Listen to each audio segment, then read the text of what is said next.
August the 17th, 2018. A major 6.1 magnitude earthquake shakes Central America, in the area of Costa Rica and Panama, knocking out power and sending ripples of panic attacks across these countries. John 13:19. Now I tell you before it come, that when it is come to pass, ye may believe that I am he.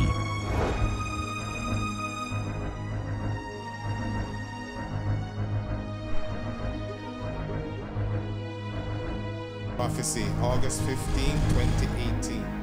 In the spirit, the Lord reveals a major earthquake upon Central America shortly. It is wise for all to take precaution where possible.